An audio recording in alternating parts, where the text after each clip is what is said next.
Bismillahirrahmanirrahim. Assalamualaikum warahmatullahi wabarakatuh. Innal hamdalillah nahmaduhu wa nasta'inuhu wa nastaghfiruh wa nastahdihi wa natubu ilaihi wa na'udzu billahi min sururi anfusina wa sayyiati a'malina fa innahu may yahdihillahu fala mudhillalah wa may yudlil falan tajida lahu waliyyan mursyida. Nasyhadu an la ilaha illallah wahdahu la syarikalah wa nashhadu anna Muhammadan abduhu wa rasuluh alladzi la nabiyya wa la rasula ba'dah. Allahumma salli wa sallim wa barik ala nabiyyina wa rasulina Muhammadin wa ala alihi wa ashabihi wa man tabi'a hudahu ila yaumiddin.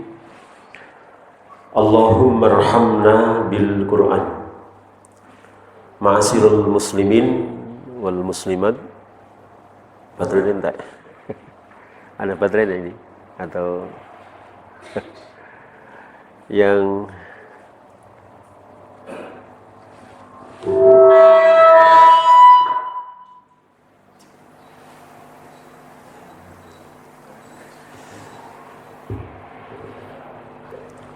Ma'asirul muslimin wal muslimat, ibu-ibu, bapak-bapak yang insya Allah dirahmati dan dimuliakan oleh Allah.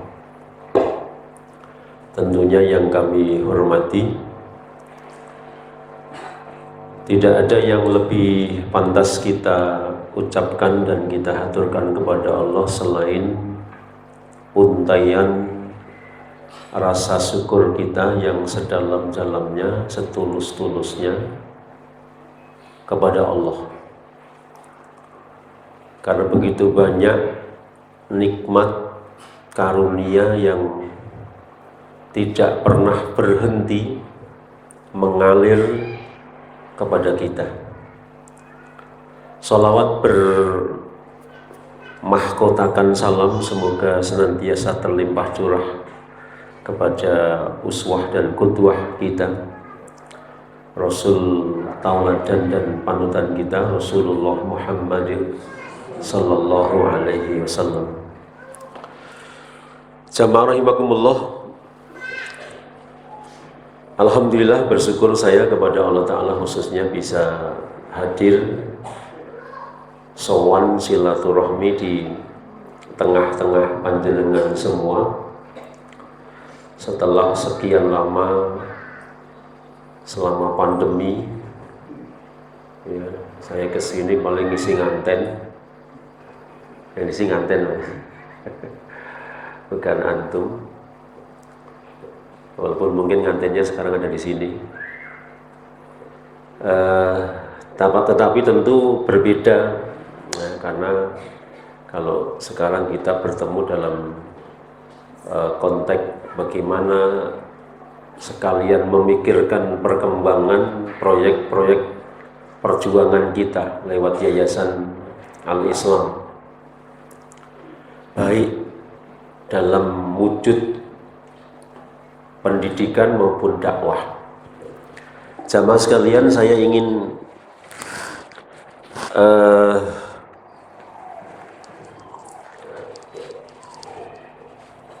bagian kabel ini ya. Saya ingin menggambarkan kepada panjenengan semua tentang problematika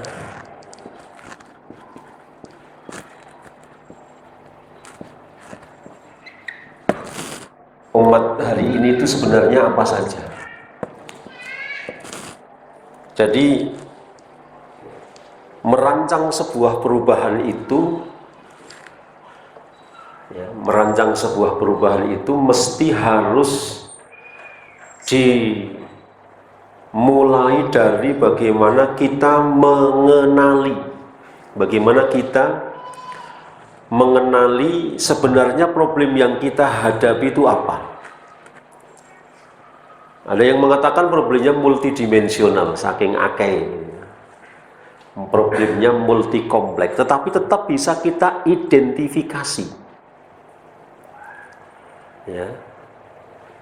Nah, kita mesti harus belajar real di lapangan agar gerakan kita, gerakan perubahan, perjuangan kita ini, satu, tidak dianggap salah arah, dua, tidak dianggap radikal, tiga, tidak dianggap teroris, empat, tidak dianggap aneh-aneh, lima, dan segala sebutan yang jelek lainnya.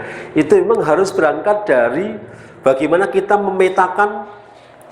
memetakan persoalan, mengidentifikasi namanya Pak, mengenali janjani masalah umat Islam itu apa, masalahnya apa. Masalah itu ada masalah yang terkait dengan persoalan yang berat, ada yang sedang, ada yang ringan. Masalah ada yang terkait dengan berbagai bidangnya. Tetapi bahwa kita harus menginventarisir masalah keumatan ini secara global dulu. Baru nanti kita rinci detailnya. Saya ingin mengajak panjenengan untuk mencoba memetakan. Kalau dilihat dari pendidikan, Pak. Kalau dilihat dari konteks pendidikan, karena Anda punya sekolah yang akan dikembangkan, saya melihatnya ada tiga problem yang mendasar. Itu satu, masalah akidah, dua, ibadah, tiga, akhlak. Oh, baik guru komono ya, akhlak. Kalau umat Islam, kalau Yayasan Islam Al-Islam Sine ini sekarang mungkin sedang ada upaya mengkampanyekan moderasi beragama. Bukan modernisasi ya, tapi moderasi. Moderasi beragama itu artinya bagaimana beragama itu harus mengikuti asas-asas modern, atau bagaimana agama itu dilaksanakan dalam konteks modern gitu ya. Atau beragama itu memang perlu apa istilahnya ya? Beragama itu perlu cara agar tidak bertentangan dengan kehidupan modern. Kira-kira yang dimaksud moderasi beragama itu kayak gitu, Pak. Ya.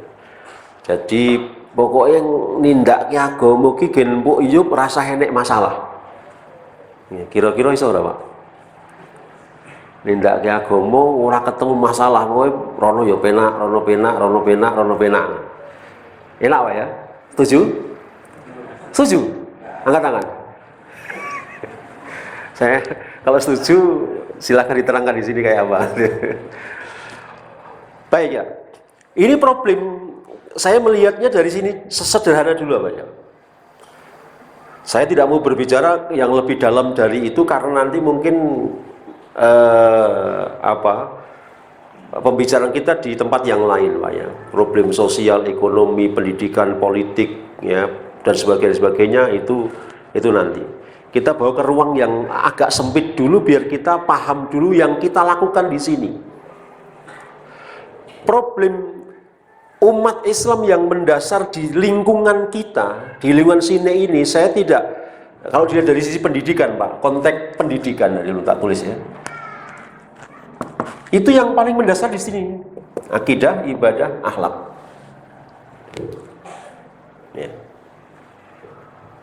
Saya mencoba memahami dari misalnya Allah Ta'ala menyebutkan di dalam Al-Quran surah Al-A'raf pada ayat yang ke-96, a'udzubillahi minasyaitonirrajim. Walau anna ahlal qura amanu wattaqaw la fatahna 'alaihim barakatim minas sama'i wal ard. Walakin kadzdzabu fa akhadnahum bima kanu yaksibun. Pak Yono dan para asatid di sini coba kita menyusun sebuah kurikulum yang produk outputnya itu nanti ini tercover, Pak. Produk output itu artinya profil alumni alias wujud nyata lulusan dari Al-Islam itu bagaimana 3 perkara besar ini kemudian tercover. Akidai bocah-bocah sing lulus kok Al-Islam itu baik, ya, akidahnya akidah yang salimah, akidah Islam yang lurus, ya, bukan akidah di luar Islam. Kemudian bagaimana mereka beribadah yang benar, ibadahnya sahihah. Kemudian yang ketiga, bagaimana anak-anak kita itu lulus dari pendidikan Al-Islam itu memiliki akhlak yang baik. Ya. Ini dulu aja, Pak. Ya. Ini problem secara umum di lingkungan kita. Coba penjenengan cari lembaga pendidikan mana yang sudah bisa memastikan diri menjamin akidah anak-anaknya baik. Tidak mudah terpapar dengan pemikiran dan paham sekularisme, ya, komunisme, marxisme, leninisme, dan isme-isme batil lainnya. Kemudian bagaimana ibadah anak-anak kita ini baik. Kalau sekolahan di sekitar sini ini baik, Pak, bisa mengcover 3 aspek ini, maka Anda akan mendapati bagaimana sholat jamaah di masjid-masjid kita ini akan dipenuhi oleh anak-anak muda. Kalau sekolah kita sudah pendidikannya benar, Pak, walaupun tidak pesantren, 3 aspek ini sudah bisa diwujudkan, maka kita akan melihat setiap ada penyelenggaraan kajian-kajian seperti ini, yang terjadi adalah yang hadir itu mayoritasnya itu anak-anak dan remaja atau pemuda, Pak. Ning faktani kan orang ngono tuh, Pak. Faktani pengajian sing sampean selenggara kene ngendi di atas nama yayasan, atas nama takmir, atas nama opo wae, sing teko ya guru kuwi wae. Terus sing yuswane wis expired. Jak mlayu ki wis ora dianter, ya Pak. Nah teko ya guru kuwi wae karo sing wis sepuh-sepuh. Kula mboten pripun-pripun sing sepuh iki ya nggih tahun 6, Pak, ya. Tapi ketika kita pendidikan yang kita tanamkan kepada anak-anak didik kita di berbagai level pendidikan yang ada di wilayah kita ini belum mampu mewujudkan ini, Pak, akhirnya kita akan menjumpai realita sholat jamaah di masjid, pengajian, kajian rutin, kajian kitab, apalagi itu yang datang mesti kelompok-kelompok tua. Itu artinya memang pendidikan 3 aspek ini pada anak-anak kita belum berhasil. Gitu. Belum berhasil, Pak. Nah, kalau di sekolah umum atau sekolah negeri apalagi akan lebih sulit, Pak. Di sekolah pesantren saja atau lembaga pendidikan Islam saja belum tentu 3 aspek ini bisa ditanamkan atau dididik dengan baik dan benar. Ini kalau kita lihat persoalan umat ini dari sisi pendidikan, Pak. Ya. Kita mau bilang pendidikan akidah anak-anak kita, pondok kita bagus dari mana? Karena akidah yang benar itu mesti akan memunculkan 2 hal di bawahnya ini, Pak. Akidah yang salimah itu mesti akan diikuti dengan pelaksanaan ibadah yang sahihah. Ibadah yang sahihah itu pasti akan melahirkan akhlakul karimah. Begitu rumusan Al-Quran. Saya meringkas dari apa yang difirmankan oleh Allah Ta'ala, qad aflahal mu'minun alladzina hum fi sholatihim khashi'un walladzina hum 'anil lahwi mu'ridun. 3 aspek utama. Akidah, qad aflahal mu'minun alladzina hum fi sholatihim khashi'un, ibadah, walladzina hum 'anil lahwi mu'ridun, akhlak. Ya. Ini sebenarnya kalau boleh saya sebut, ya, 3 persoalan ini adalah, ya, ini adalah tritunggal, bukan asas tunggal, ya. Maksud saya dengan kalimat ini, walaupun ini bukan kalimat yang paten ya, Tritunggal yang saya maksud itu adalah bahwa tiga persoalan ini, tiga hal yang berbeda tetapi tidak bisa dipisahkan dalam implementasinya, Pak. Wonten ing alam kasunyatanipun lho, Pak. Tigang perkawis iki mboten saged dipun pilah-pilah. Kudu manunggal dadi, kudu nyawiji dadi siji. Akidah kudu akidah sing jejeg, ibadah kudu ibadah sing bener, akhlak budi pekertine kudu akhlak budi pekerti Islam sing becik. Tidak bisa kita bilang wah akidah anak itu bagus, sayang ibadahnya nggak bener. Bagaimana orang akidahnya baik, ibadahnya nggak bener? Orang itu mantap ibadahnya, tapi sayang akhlaknya nggak baik. Urutannya itu qad aflahal mu'minun. Akidahnya jejeg. Terus alladzina hum fi sholatihim khashi'un. Ora mungkin wong kuwi bisa salat khusyuk yen akidahe ora bener. Wong sing awake dhewe rumangsa akidah wis bener wae salate durung bisa khusyuk, betul? Terus bener, Pak? Panjenengan sing rumangsa akidah iki wis bener, wis jejeg akidahnya, akidah Islam, akidah Ahlussunnah, ning salate kadang kala ya urung gitu, Mas. Salate kudu kon piye aku? Ya kali alon-alon ya. Salate kadang-kadang durung bisa khusyuk. Betul nggak pernyataan saya ini? Atau ada di antara antum yang sudah wiwit lekas nganti pungkas, wiwit takbiratul ihram nganti salam 100% khusyuk, ora kelingan apa-apa, bisa ngacung angkat tangan, saya kasih hadiah. Mau tinggal pilih pucuk itu, Aqua atau Android sekalian, saya kasih hadiah 5 juta ini, Pak. Dulu belinya, sekarang ya terserah. Ada yang sudah bisa sholat wiwit lekas nganti pungkas, wiwit takbiratul ihram ngantos salam niku panjenengan khusyuk babar pisan ora kelingan napa-napa kejawi kemutan Allah taala. Enten, Pak.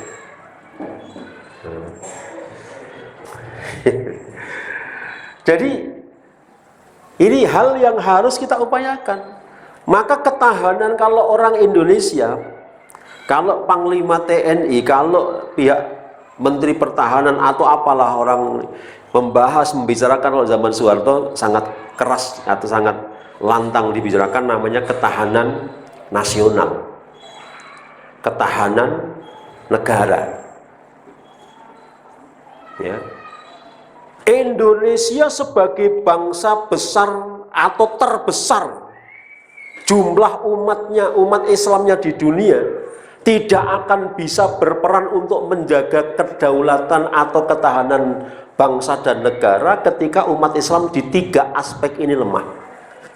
Buktinya sekarang, kita mau bilang ketahanan nasional kita itu dari sisi mana? Mohon maaf ya. Karena apa? Karena umat Islam pada 3 aspek ini lemah. Padahal mestinya lembaga pendidikan itu harus betul-betul menguatkan peserta didiknya itu pada aspek ini dulu, sebelum berbicara tentang yang lain-lain. Jundab bin Abdullah radhiyallahu an pernah berkata ketika beliau masih masa remaja bersama Nabi, mengatakan kunna ma'an Nabi sallallahu alaihi wasallam wa nahnu fityan nahnu nata'allamnal Qur'an nata'allamnal iman qabla an nata'allamnal Qur'an. Itu kata Jundab bin Abdullah radhiyallahu anhu. Beliau ketika masih remaja, saat belajar, mulai belajar, itu yang dipelajari pertama kali itu adalah aspek akidah, Pak. Nahnu nata'allamnal iman qabla an nata'allamal Qur'an. Kami belajar iman, belajar akidah terlebih dahulu sebelum kami belajar persoalan yang lain. Kemudian kami belajar Al-Quran, dengan belajar Al-Quran akan semakin menambah kuatnya iman. Itu kata beliau. Ya. Kepala sekolah SD hadir? Lah, tidak hadir. Oke. Ketua yayasan. Ketua yayasan. Murid, Anda sebagai ketua yayasan, sebagai kepala sekolah, di akhirat Pak, tidak akan ditanya kenapa murid Anda di bawah yayasan Anda itu tidak memiliki kapasitas intelektual yang tinggi. Tidak akan ditanya oleh Allah. Walaupun, mohon maaf, penjenengan mendirikan yayasan Islam bergerak di bidang pendidikan, tapi penjenengan tidak akan ditanya oleh Allah Ta'ala terkait dengan pendidikan yang Anda selenggarakan, terkait dengan kualitas akademik, nggak akan ditanya. Gitu.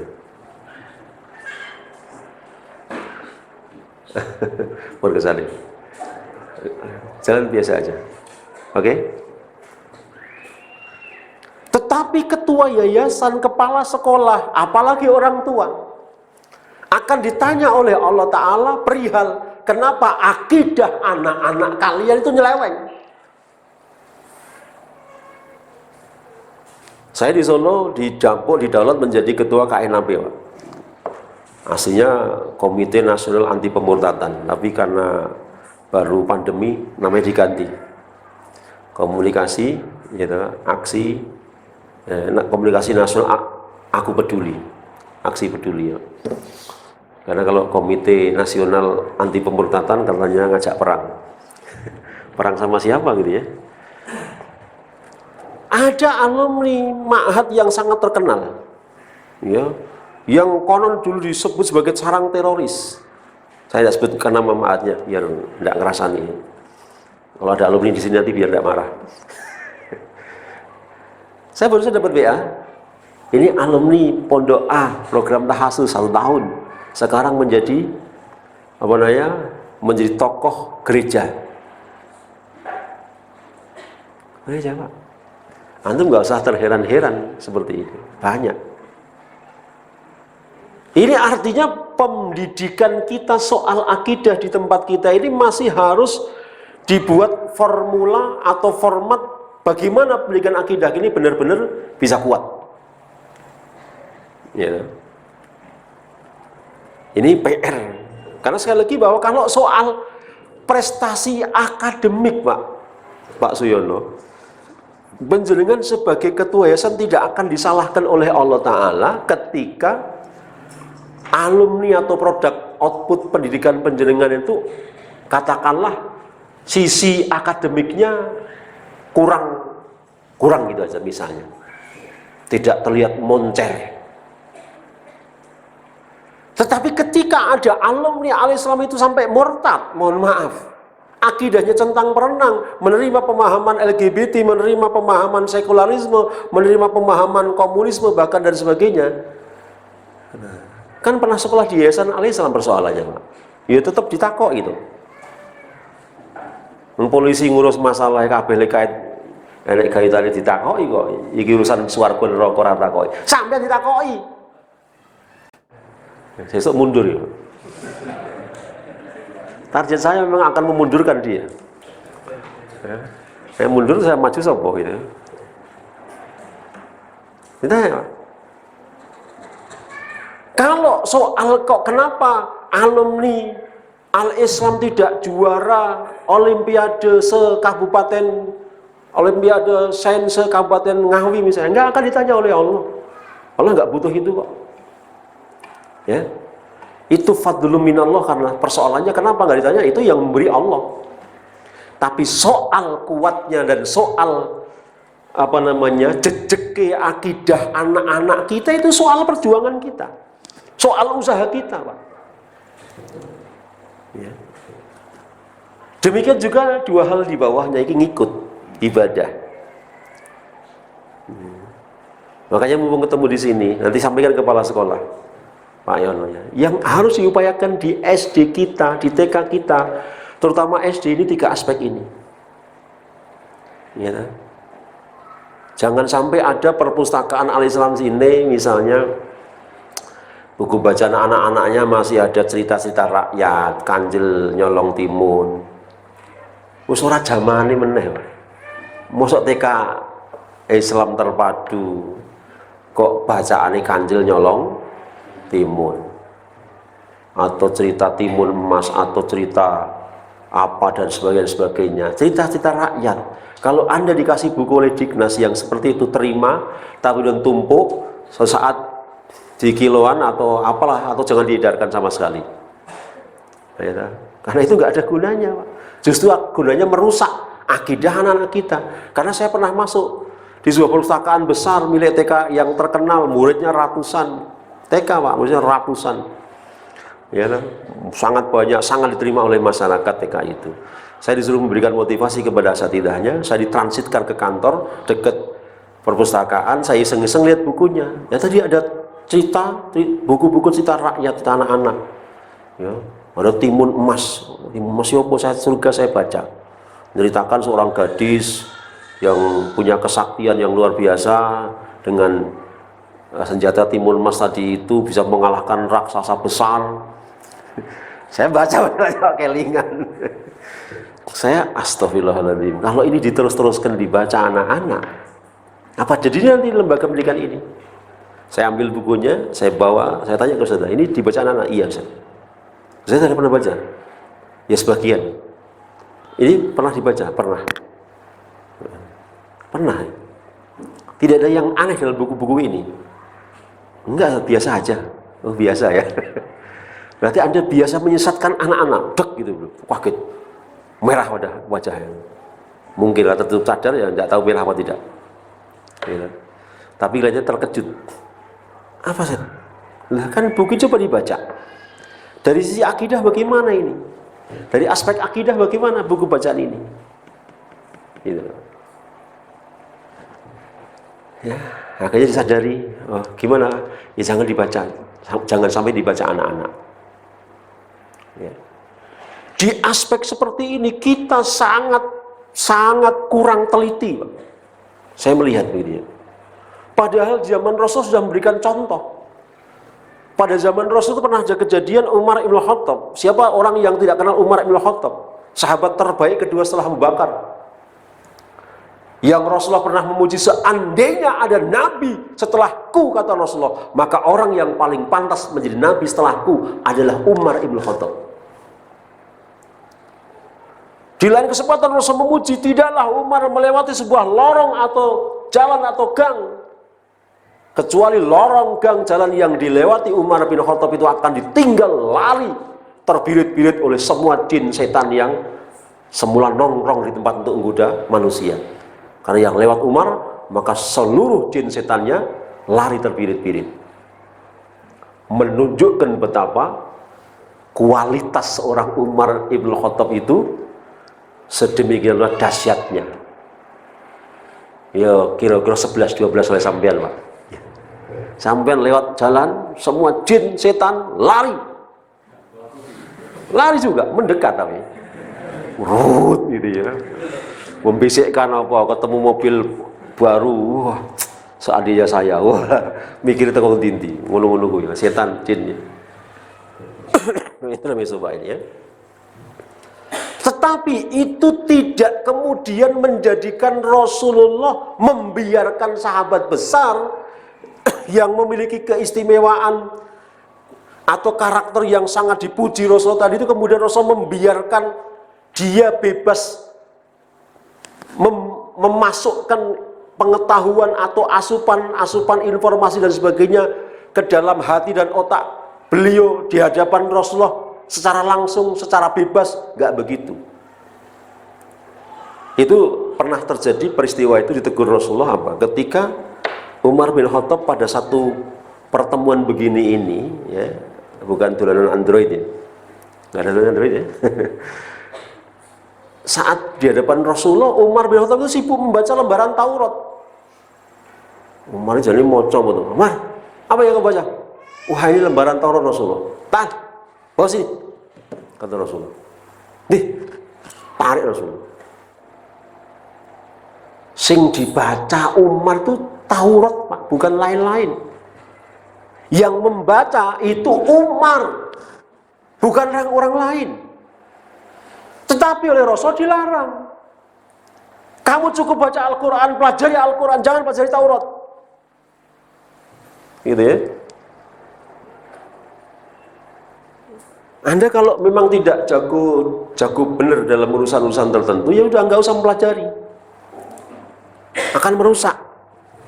Kalau kalian ada yang mau sekolah Kristologi, nanti bisa hubungi saya.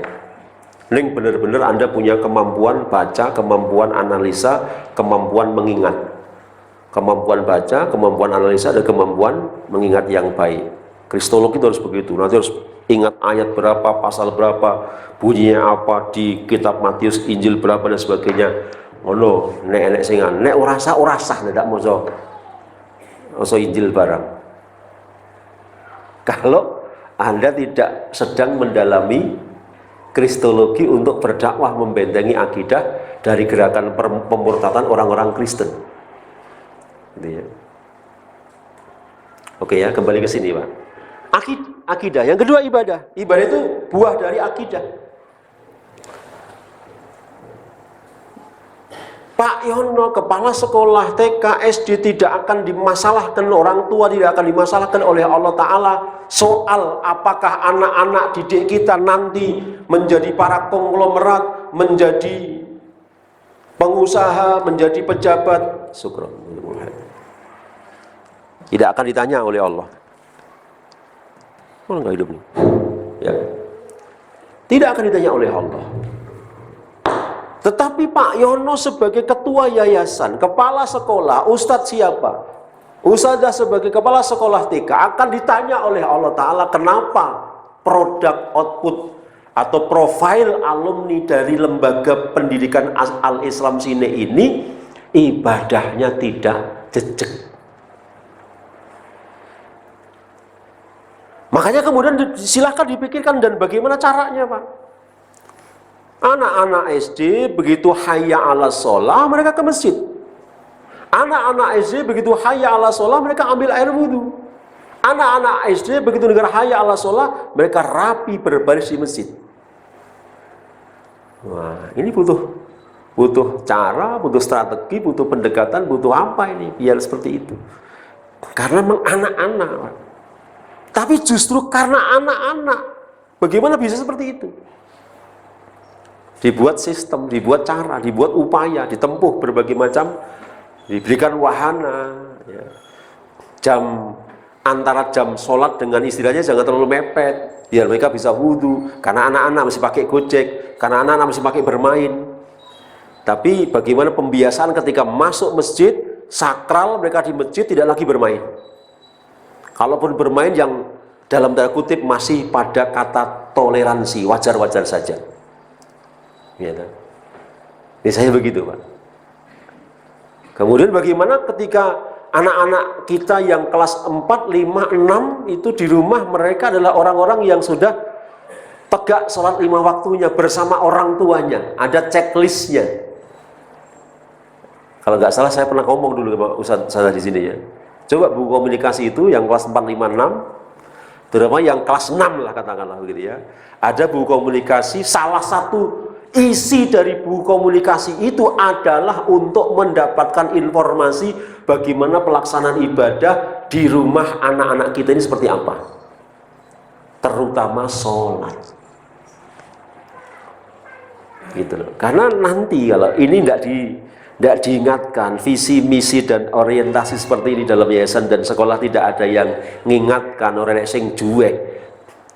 Sekolah Anda nanti tidak akan ada beda dengan sekolah Muhammadiyah, sekolah Islam yang lain, dan Anda artinya nggak perlu membuat alternatif sekolah Islam Adi Al-Islam di sini, Pak. Kalau hanya sama ngapain buat baru? Kalau buat baru pastikan Anda berbeda. Berbedanya lebih baik. Kan begitu. Kalau sekarang belum proses. Kalau proses mesti ada tahapan. Kalau nggak ada tahapannya nanti bukan proses. Mohon maaf ini mungkin ini domainnya yayasan, tapi tidak apa-apa karena semua juga harus ikut memikirkan yayasan. Ibadah Pak coba. Bagaimana ibadah anak-anak kita ini menjadi baik. Ya.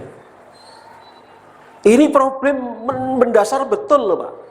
Nanti kalau ibadah anak kita tertanam dengan baik, ya, bagaimana doktrin dan sekaligus penanaman dan penekanan soal ibadah ini baik dan benar. Akhirnya anak-anak kita di rumah itu maunya minta ke masjid. Abi, Umi, kata Ustadz, kalau nggak ke masjid begini, kalau nggak ke masjid begini, kalau ke masjid begini. Abi, Umi, saya harus ke masjid. Kata Ustadz, kata Ustadzah, bla bla terus. Kali tekankan oleh Ustadz-ustadzahnya, terus ditekankan. Tapi yang nekankan ini juga harus beres dulu. Yang nekankan Ustadznya juga salat jamaahnya nggak beres. Anda nekan-nekan salat ayat jamaah ya. Mulai ditekan-tekan ya tetap orang bekas Pak. Yang nekan salatnya nggak beres. Ya. Oke, gitu Pak ya. Sholat dulu aja Pak. Untuk SD kita nggak usah ibadah yang lain-lain yang terlalu banyak. Kita ambil fokus pada sholat. Bicarane SD, namanya SDI ya, SDIT Al-Islam ini sholatnya anak-anak SDIT Al-Islam itu sholatnya baik dan benar. Itu dulu saya Pak. Rasa mulu-mulu tuh. Kita nggak mulu-mulu target itu Pak. Karena saya itu kalau dengar misalnya sisi juara tahfidz ini juara nggak terlalu bangga kalau sholatnya nggak diajarkan. Dan rumah ternyata murid-murid SDIT Al-Islam ora do sholat. Gitu Pak. Ya. Terus apa yang kita banggakan Pak? Juara tapi kan? Iya. Les juara terus ngopo? Kan terkenal, les terkenal terus ngopo Pak? Kan berhasil, les berhasil duitnya akeh, duitnya akeh go sangu nyang neraka. Ngono. Lah kalau ibadahnya gak diperhatikan buat apa? Kita juga butuh dana untuk perjuangan, iya. Tapi apakah yang kita perjuangkan itu hanya soal berjuang itu hanya dengan soal materi saja? Enggak. Ya, PR-nya di sini Pak, coba. Kemudian yang ketiga akhlak. Akhlak Pak.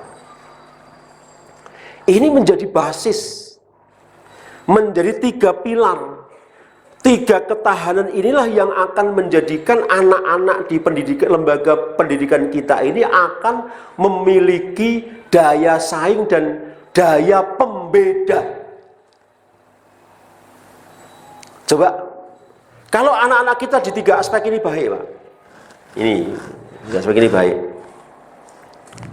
masyarakat itu betul-betul akan merasa, ya, akan merasa mendapatkan solusi dengan Al-Islam. Sebagian kecil saja orang tua yang terlalu mengedepankan aspek akademik atau intelektual. Mereka menyekolahkan ke SDIT, TKIT kita itu karena mereka ingin lebih melihat aspek ibadah dan akhlaknya Pak. Bukan soal kecerdasan intelektualnya itu mungkin nomor sekian. Saya yakin seperti itu. Ya mungkin ada orang tua yang terlalu lebih menekankan, lebih serius mengejar prestasi akademik. Tapi itu kan sebagian kecil. Saya yakin sebagian besar masyarakat kita, para aktivis itu mestinya yang dirindukan ini. Kalau sampai enggak, ya ada persoalan dalam pemahaman tentunya. Gitu.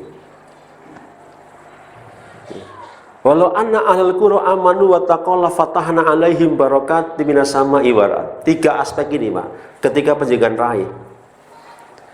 Tidak ada bagi Presiden Indonesia di era siapapun nantinya yang akan curiga kepada kaum muslimin dengan gerakan 3 aspek ini, karena jaminan dari Allah Ta'ala la fatahna alaihim barakatim minas sama'i wal ardh. Saya sedang kampanye seperti di berbagai tempat. Ya. Tadi malam saya ketemu dengan Dignas di Kabupaten Boyolali, saya justru ceramah, saya kampanyekan masalah ini. Aki, apa ya Mas, Bapak, kurikulum Anda itu harus bisa melahirkan anak-anak yang akidahnya baik, yang ibadahnya benar, yang akhlaknya mulia. Ya. Kalau kurikulum nasional kita itu sudah bisa melahirkan output, ya, profil alumninya dari kurikulum apalah namanya sekarang ini, kata Pak Yono, kurikulum merdeka, iya Pak. Ya, kurikulum merdeka. Yang merdeka kurikulumnya, tapi orangnya nggak merdeka. Mau dibilang kurikulum apapun, kalau tidak bisa melahirkan anak-anak dengan kualitas akidah yang benar, ibadah yang benar, ibadah akidah yang salimah, ibadah yang sahihah, dan kemuliaan akhlak, maka kalau menurut hemat saya kurikulum itu masih gagal. Iya Pak. Kalau berhasil maka la fatahna alaihim barakati minas sama'i wal ard. Berkah langit turun, berkah langit, berkah bumi akan muncul. Pak, negara yang menyelenggarakan Piala Dunia 2022 tahun ini negara mana Pak? Nanti? Isin Arab jawab. Qatar ya? Tahu kan? Nonton bola nggak Pak? Nggak sempat Zat. Alhamdulillah kalau nggak nonton, tapi nonton juga nggak dosa kok. Olahraga itu kan mubah. Yang jadi haram itu ketika Anda nonton bola taruhan, Anda nonton bola kemudian nggak sholat jamaah, Anda nonton bola kemudian dan seterusnya ya. Itu kalau sekedar nonton sekilas-sekilas juga nggak apa-apa lah. Yang menarik apa sih Qatar itu? Qatar itu Pak, itu negara di Asia Barat sana, Asia Barat, di semenanjung Arabia, Asia Barat, yang negara gurun ya, pasir yang kering sebenarnya Qatar itu aslinya. Tapi kemudian disuap menjadi negara yang cukup nyaman bagi para wisatawan atau pengunjung, karena memang negara ini kemudian setelah era tahun 80-an itu menjadi negara super kaya di Jazirah Arab atau di Asia Barat. Padahal Qatar itu merdeka baru sekitar 51 tahun yang lalu. Artinya Qatar itu merdeka pada tahun 1971. Ya, usia Pak War. Iya. Anda 70 berapa? 68. Oh, 68. Berarti tua Anda dengan Qatar ini. Lebih tua Anda di Qatar. Qatar 71. Qatar itu dulu negara sangat-sangat miskin karena Qatar itu dijajah oleh negara Eropa. Eropa itu jajah kejem Pak, yakni Inggris. Ya habisi betul sumber daya alamnya, tapi nggak habis. Qatar itu penduduknya tidak lebih dari 3 juta. Kalau nggak boleh silahkan dicari data negara Qatar ini. Tidak lebih dari 3 juta. Tapi saya baca 2022 saya belum baca. Qatar itu penduduknya memiliki income per kapita kalau dirupiahkan setara dengan 140,7 juta per kepala per bulan. Gitu Pak? Kata betul? Kalau dirupiahkan itu setara dengan 140,7. Ya katakanlah saya bulatkan 141 juta per kepala per bulan. Itu namanya income per kapita. Kalau Pak Guru ini, Pak Suyono ini punya gaji misalnya 20 juta umpamanya Pak, nek kurang yo tambah lo dewe lah, umpama 20 juta. Disebut income per kapita itu bukan Pak, berarti income per kapita Pak Yono itu 20 juta enggak. 20 juta itu kan masih dibagi dengan istrinya, dengan anak beliau berapa? Sing jadi tanggungan nih, yang anaknya 6, putrane 6. Berarti suami istri dari 8 piro mau? 20 juta dibagi 8. Umane piro? 2,5. Berarti income per kapita keluarga di Pak Yani gur loro setengah. Gitu, Pak. Lah aku kan yo gur matur, Pak. Tenane kan yo masa tak siarke ning kene kan yo ora wel lho. Daerah piye-piye. Umpama, Pak. Gitu. Padahal yang memiliki gaji di bawah 20 juta di antara kita itu mayoritas. Kalau nggak boleh dibilang semua gitu. Mayoritas. Ya. Berarti income per kapita kita berapa, Pak? Nah, itulah Qatar. Nah, mestinya orang lihat itu dari kenapa Qatar bisa sehebat itu. Di kecamatan saya, Pak, di Sambi itu tidak ada satu kelurahan pun yang tidak mendapat bantuan masjid dari Qatar. Wah, hebat, kan? Setiap kelurahan ada masjid di Qatar. Yang di pondok saya itu justru malah ada 3. Satu kelurahan itu. Itu belum sumur, belum markas, belum yang lain-lain.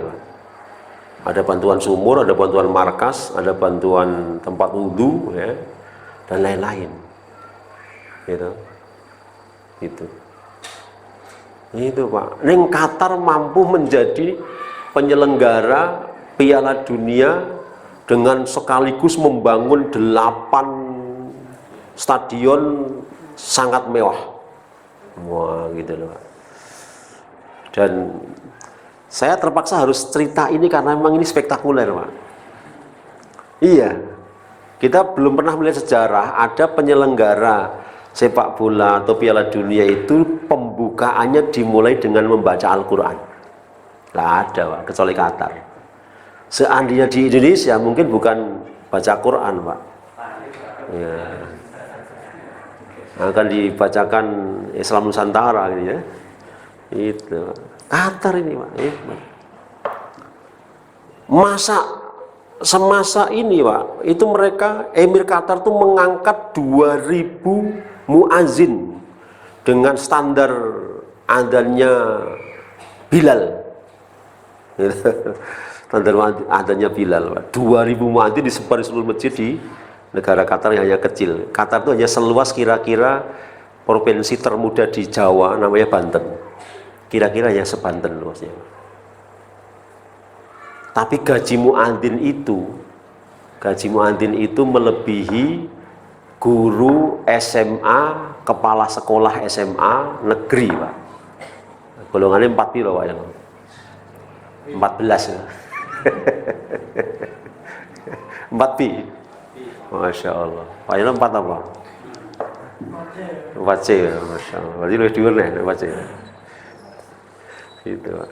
Iki aku ora ngelelek Pak Yono lho ya. Wah, banding aku karo muadzin Qatar ora. Oke, kembali. Lah, tadi ada kalimat barokah. Barokah minas sama'i wal berkah itu kan antara bertambah baik, tetapnya kebaikan. Dan itu Allah berikan, saya meyakini di Qatar diberikan oleh Allah Ta'ala. Wong Qatar itu kalau dilihat dari sisi kekayaan alamnya itu cuma gas, minyak, sama mutiara laut. Yang dieksplor besar-besaran cuma 3 ini. Gas alam, minyak, sama mutiara laut. Ini kok hasilnya sehebat itu. 8 stadion tadi dibangun kalau dirupiahkan menelan anggaran kira-kira separuh utang luar negeri Indonesia, Pak. Kan podo. Kene diutang, kono iso bangun gitu loh. 3.500 triliun, Pak, anggaran untuk membangun, dan itu tidak untung. Negara Qatar itu kalau urusan karcis dengan Piala Dunia kemarin itu hanya, saya baca di media itu hanya kira-kira mendapat income itu setara dengan 300 miliar. Intu emang 300 miliar, Pak. Ente bangun 3.500 triliun. Wis ora gaduh to, Pak. Ora gaduh. Tetapi wartawan Australia mengatakan bahwa juara dunia 2002 itu bukan Argentina, bukan Prancis, bukan Kroasia, bukan Maroko. Kok jadi apa ya? Top skornya itu bukan Mbappe, bukan Lionel Messi, ya. Tapi juara dunia 2002 itu sesungguhnya adalah Islam, bukan Qatar juga, Pak, Islam. Karena dengan itu, nah, ini kita bicara tentang berkah tadi, Pak, ya. Dengan itu ada ribuan orang di luar Islam yang datang ke Qatar kemudian menyatakan diri masuk Islam. Itu yang dahsyat.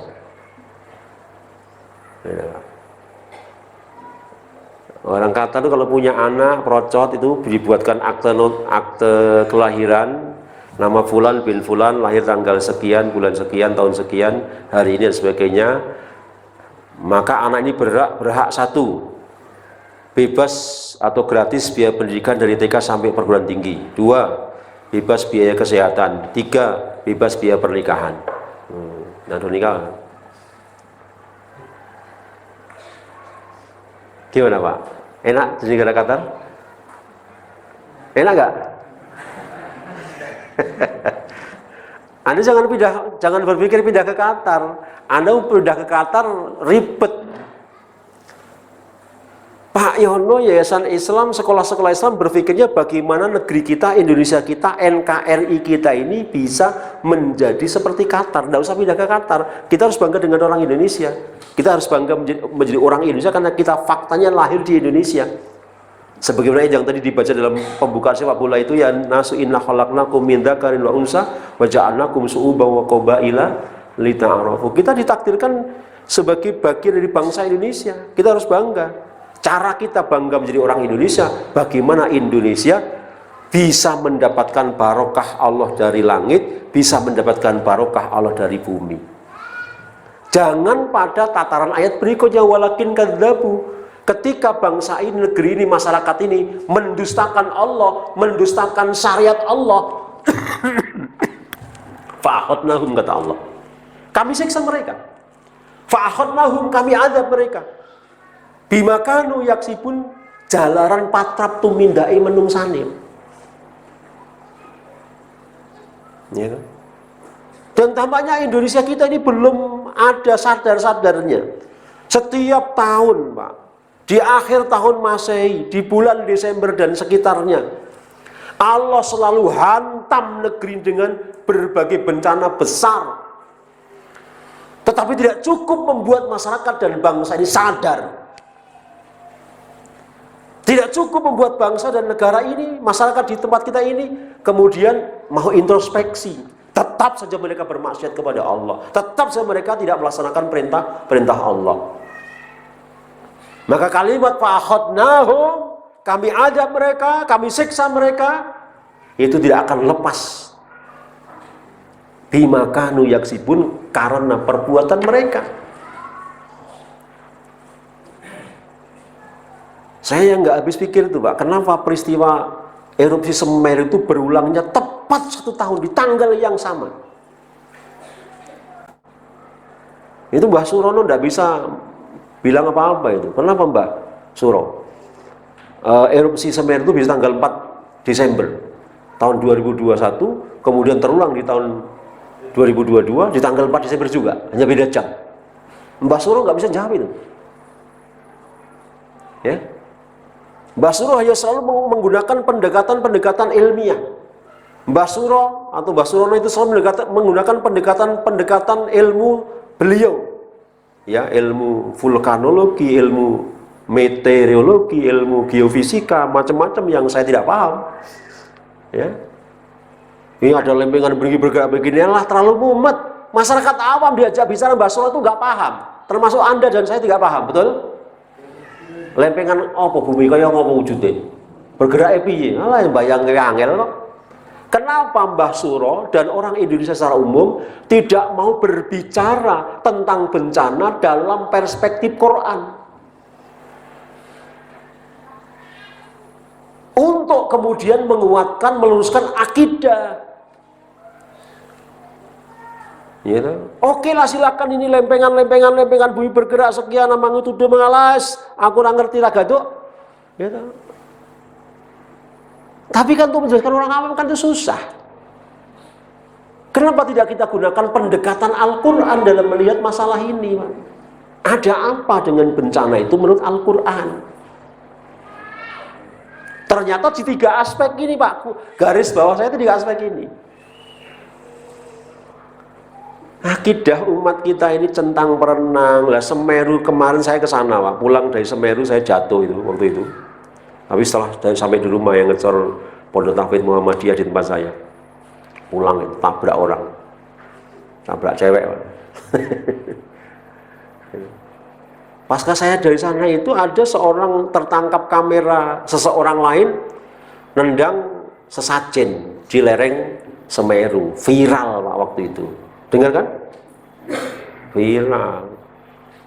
Kebetulan diambil gambarnya, di zoom, oh orang ini cari, relawan dari ada nama kaosnya apa, cari ketemu. Jadi kan dia tersangka.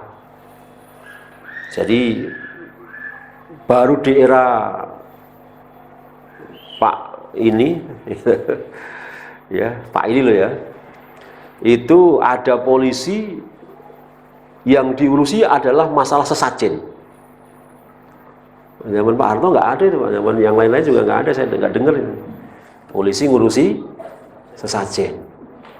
Padahal kalau Anda baca Kamus Besar Bahasa Indonesia KBBI atau WJS Purwodarminto, sesajen itu Anda akan mendapatkan definisi ta'rif sesajen itu apa? Sesajen itu adalah persembahan dari seseorang atau komunitas tertentu untuk ya, kalangan makhluk halus. Nah, makhluk halus itu didefinisikan ya ada jin dan sebagainya. Itu. Lah itu ditendang. Sesajen itu untuk siapa? Untuk makhluk halus. Jadi mestinya yang nesu sapa sing kudune marah siapa? Makhluk halus. Nah, masalahnya nggak boleh nesu itu. Karena ini kalau Kamus Besar Bahasa Indonesia itu disepakati oleh orang Indonesia, maka sebenarnya ya goblok-goblok semua itu sebenarnya. Loh, kembali ke definisi dulu dong. Definisinya apa? Demit ki sapa kan? Danyang ki sapa kan ngono. Lah kejaba di email bagian daripada barisan demit karo danyang nesu kan ngono kan. Loh yang ngono to logikane. Wah, akhirnya nesu mereka Pak. Sing makhluk kasar itu nesu. Mereka sepakat membuat 1001 sesajen untuk Semeru. Wah, dahsyat Pak. Saya sudah waktu itu berpikirnya akan ada azab apa lagi nih Pak. Ternyata setahun setelah itu datang beneran, azab kemarin lebih dahsyat ini. Ya. Bima kanu yaksibun. Karena perbuatan manusia. Ini dielek orang yang nyampar ini ngelek semua surah nggak sajen, malah nggak 1001 macam sesajen. Dulu di Merapi tahun 2014, lereng Merapi dihantam wedhus gembel yang waktu itu ada tokoh yang terkenal dengan nama Rosa.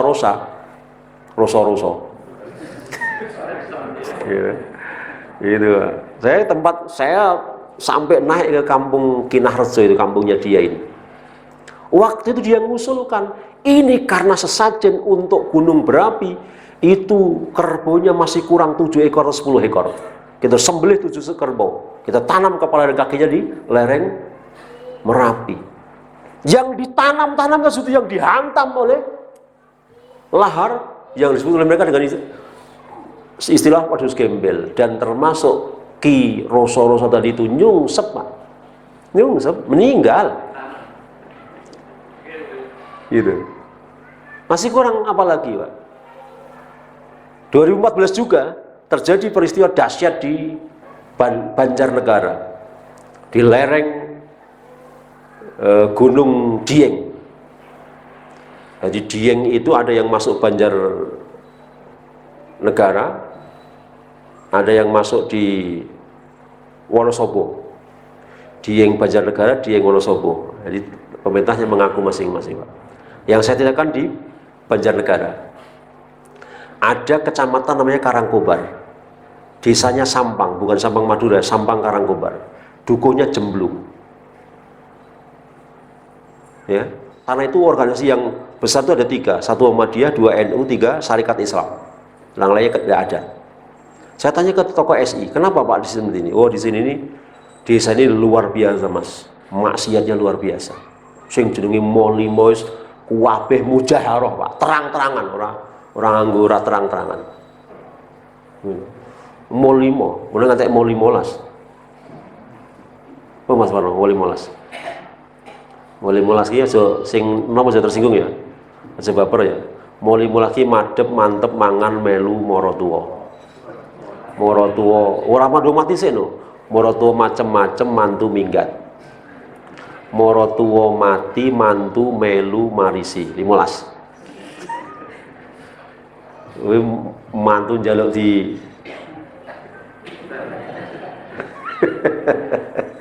mantu njaluk diulek. Oke, ini intermezzo aja. Jadi akhirnya Allah kirim bencana. Dan silahkan Anda teliti kalau nggak yakin dengan pernyataan saya, Pak. Silakan Anda datang ke tempat-tempat mantan bencana-bencana yang terjadi di Indonesia dan cobalah mencari informasi tentang perilaku masyarakat di tempat itu seperti apa dalam kaitannya beragama, Pak. Pasti ada kerusakan.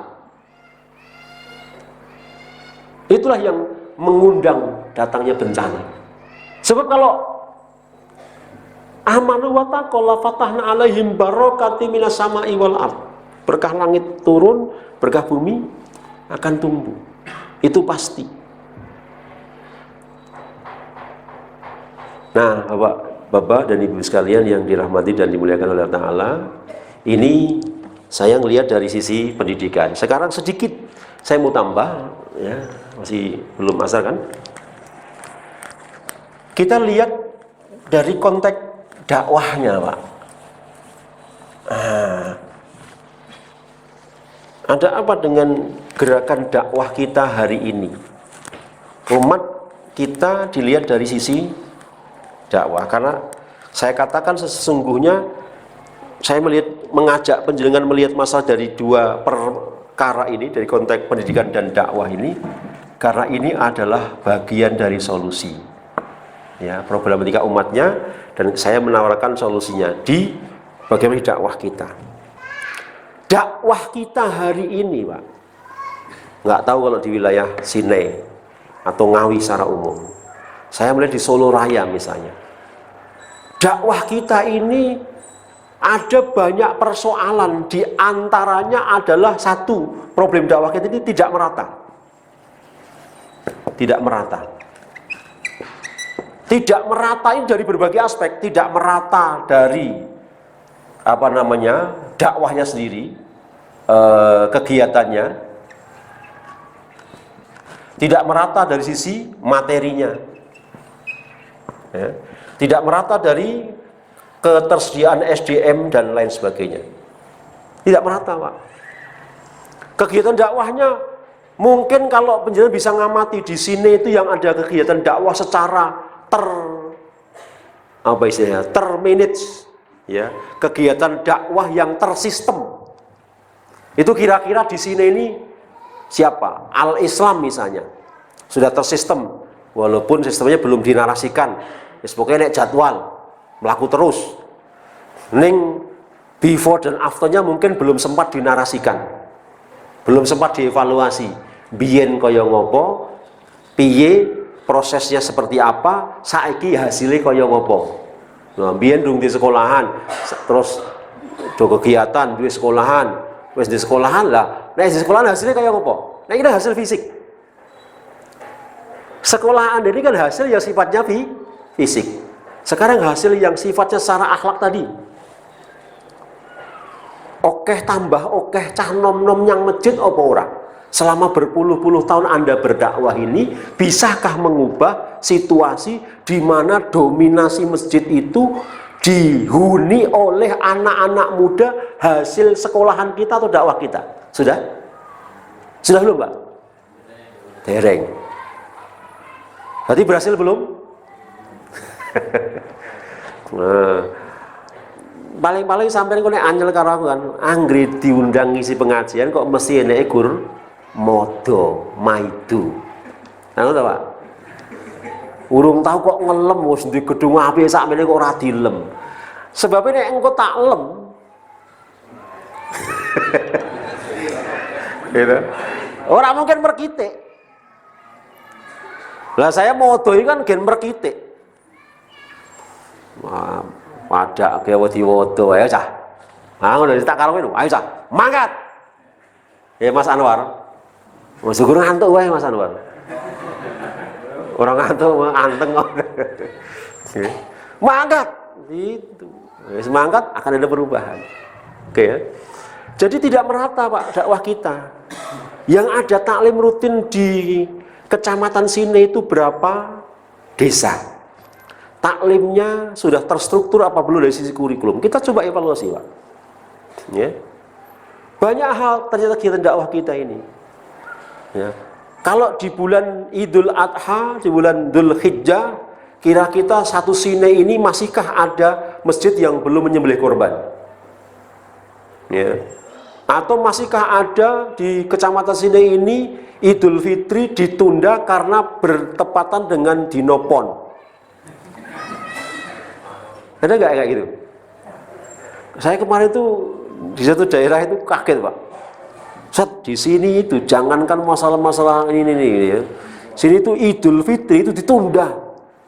Ya, tidak berani orang merayakan Idul Fitri. Ya walaupun sudah sholat.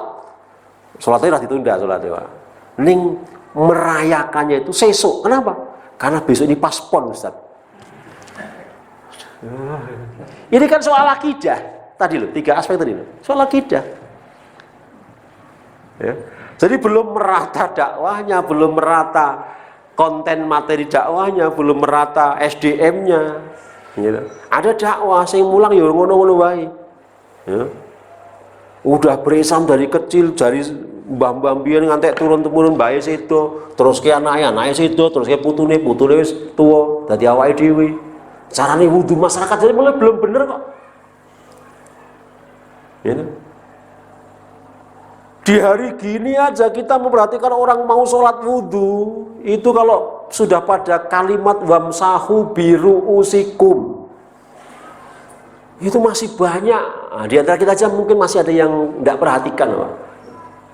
Wamsahu biru usikum itu suruh mengusap kepala, tapi masih ada orang berwudu mungkin saya teko kurang ngerti bertangan terus baduke di ada yang kayak gitu Pak? Ada.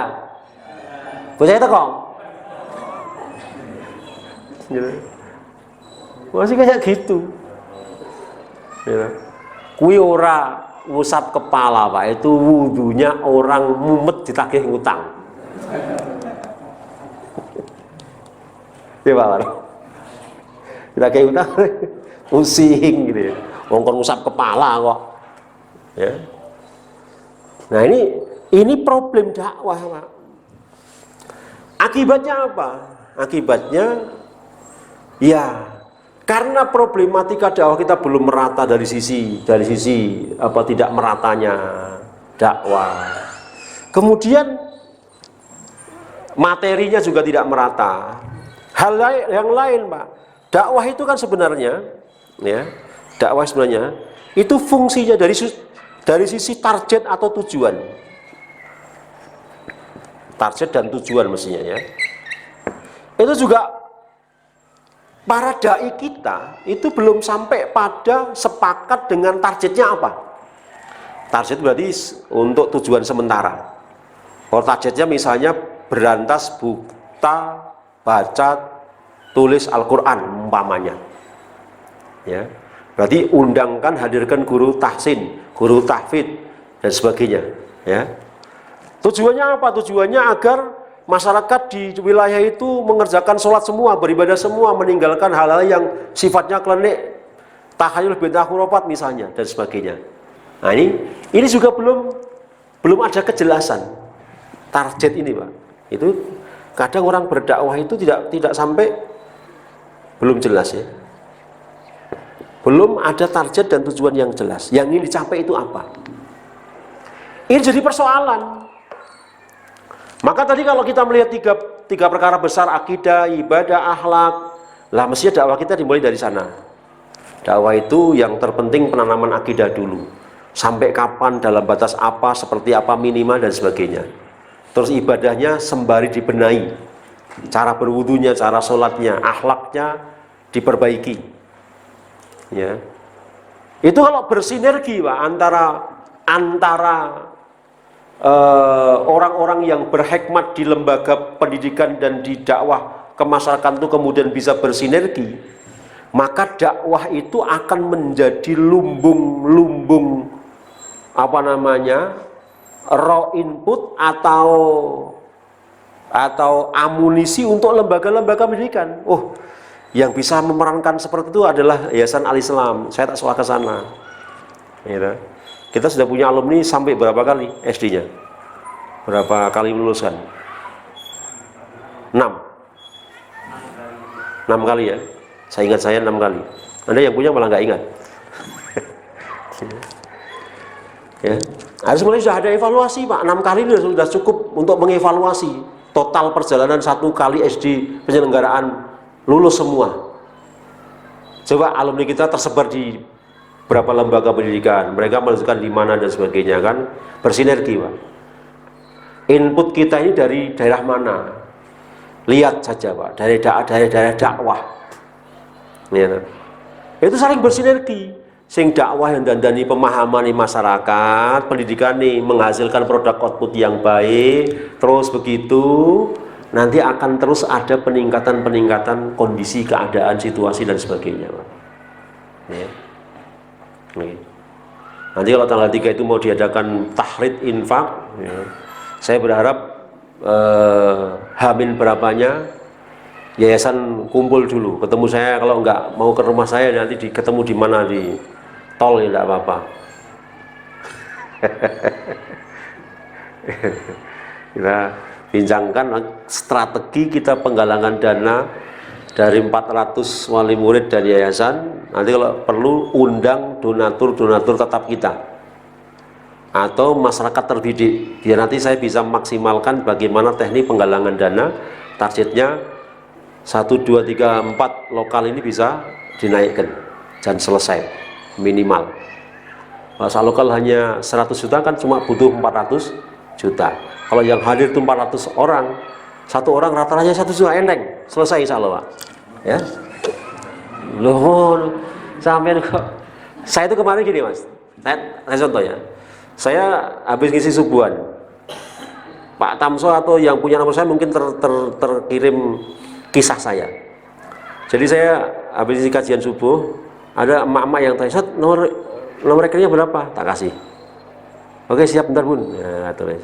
Tak kasih, selang dia ngirim uang, tak bisa sebutkan berapa ya, tak pengen. Terus saya tulis, alhamdulillah pagi ini selesai subuh barokah, sarapan sayur apa? Bukan kepada saya tumpang, ya, sayur tumpang. Ada Pak, kata suruh baca tuh. Terus, alhamdulillah saya doakan gini-gini bla. Nah, saya kirim ke sekian rekanan. Seret, termasuk Pak Tamso saya kirimi, Pak Yono nomornya lainnya, setelah kirim itu. Terus ada seorang dokter, Ustaz, saya juga mau dong beramal yang kayak ibu tadi, nomor rekeningnya dong. Kasih rekening Pak. Ada sekian puluh juta yang ia kirim. Sak naliko itu Pak. Gitu. Yakin saja, ini kita jadi 400 orang, 100 juta rata-rata kan gampang tuh Pak. Uangnya nggak saya sebutkan Pak Tamso, karena orang yang ngirim itu membaca WhatsApp saya juga, jadi nggak saya sebutkan uangnya berapa.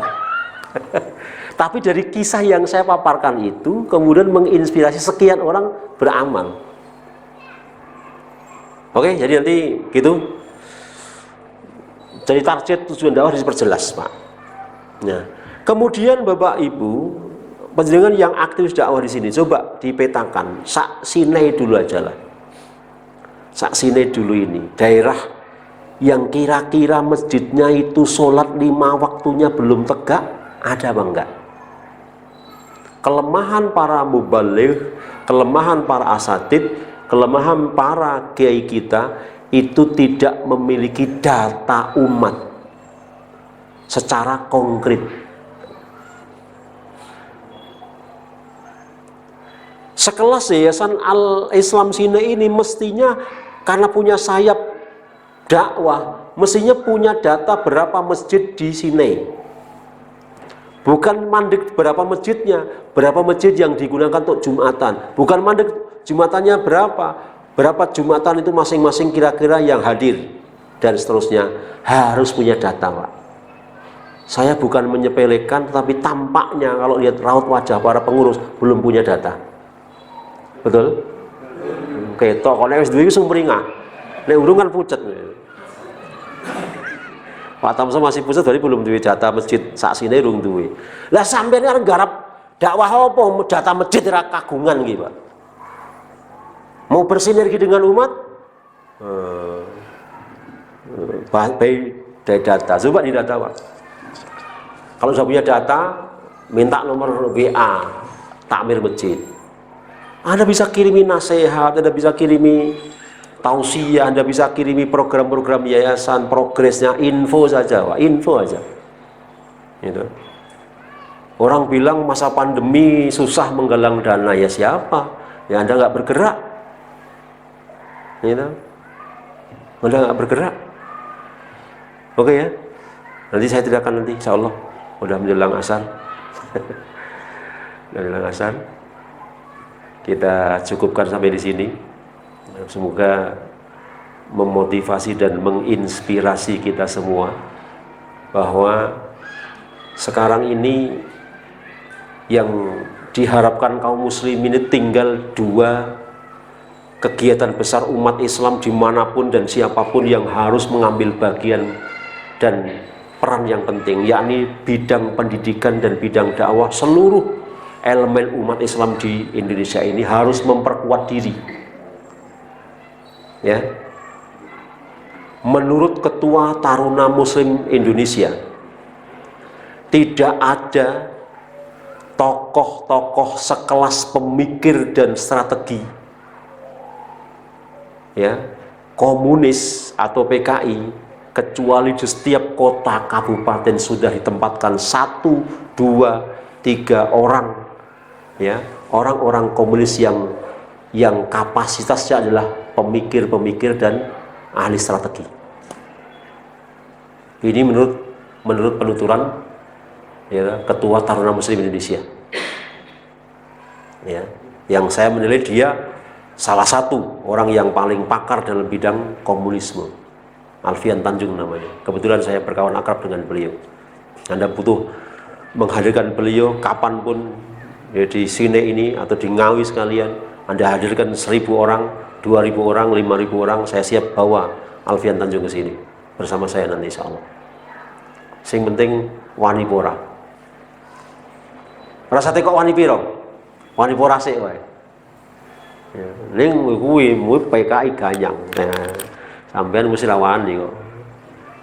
Dakwahnya ekstrim, bener toh? Gitu. Oke, itu Bapak Ibu sekalian ya. Itu udah gerak dari dakwah ini dan pendidikan ini memiliki peran yang sangat strategis, Pak. Maka kalau sudah 6 kali lulusan, Pak Yono, ini sedikit tambah ya. Berpikir kita, kader-kadernya siapa? Ini Saudara Gilang sudah kesini belum? Gilang. Ngerti Gilang nggak? Sudah gabung ke sini? Hah? Masih di Solo? Nah, kemarin ke tempat saya, ente harus pulang ke sini. Kan kemarin di tempat saya, ya kan? Pulang ke sini, perbaiki orang sini, ajak lari orang sini, orang gelem tinggalan. Tak jadi gitu, orang gelem ajak lari, tinggalan, melayu nyanggun aku nih. Kemarin gabung di tempat saya, Pak. Saya motivasi pulang ke sini, Anda perbaiki sini, ya. Kader-kader kita yang di luar panggil ke sini, Pak. Sudah saatnya sini harus dikembangkan. Buat lembaga pendidikan setingkat lebih tinggi daripada SD. Zunit baru, SLTP. Anda harus mulai berpikir tentang sumber daya manusianya. Berapa alumni pesantren yang sudah selesai S1? Alumni pesantren yang sudah selesai S1 berapa di sini? Kumpulkan, ajak bicara, ayo kita buat unit SLTP. Gitu, Pak. Jangan mandek di SD. Karena 6 alumni Anda ditampung oleh lembaga-lembaga lain. Anda tidak memanen produk Anda sendiri. Produk Anda dipanen oleh lembaga pendidikan lain. Kalau selama seperti itu, Anda juga akan berhenti di sini. Udah jalan di tempat. wis marem duwe gedung SD karo TK. Maka Anda ya tingkatnya ukur TK kalau SD terus. Ya. Pak Ero segera pensiun, pikirkan 100% yayasan sama sini. Sudah pensiun belum? Udah loh. Oh, apalagi sudah pensiun ini. Kawinnya serenek. Ya, pikirkan yayasan ya. Gitu Pak. Ayo bikin SMP. Nanti saya support. Sembuh apa caranya nyepot, saya siap. Gitu Pak. Saya kan bagian ini kurang ini ngoprok-oprok karo. Oh, no. Cocok ya? Cocok Pak. Baik, saya kira ini bapak-bapak, ibu-ibu, jemaah sekalian yang berbahagia, kagem seperangan saking bapak nyuwun pangapunten mbok pilih anggen kula matur kala wau keladuk utawi kirang nuju prana lan kirang jumbuh kalian ingkang panjenengan angkah saking dalem bakal pinaringan utawi badhe dipun caosi materi-materi penyejuk hati dan sebagainya. Ternyata tahu ini malah kurdi okrok-okrok ternyata marai emosi. Tapi memang saya berharap semua Anda emosi dan kemudian wujudkan dalam karya nyata. Aku ora kaya sing diomong mau, aku luwih becik ketimbang sing diomong mau. Oke, itu yang saya targetkan Pak ya. Aku qouli hadza fastaghfirullah li wa lakum. Saya kembalikan waktunya kepada pemimpin majelis. Mudah-mudahan ibu bapak sekalian yang rawuh di masjid ini khususnya senantiasa diberikan keistiqomahan oleh Allah Ta'ala, diberikan keberkahan dalam berbagai aspeknya, berkah ilmunya, berkah hartanya, berkah keluarganya, berkah hidupnya ya, sehingga kita bisa melazimi Islam sampai akhir hayat kita dengan predikat husnul khotimah. Assalamualaikum warahmatullahi wabarakatuh.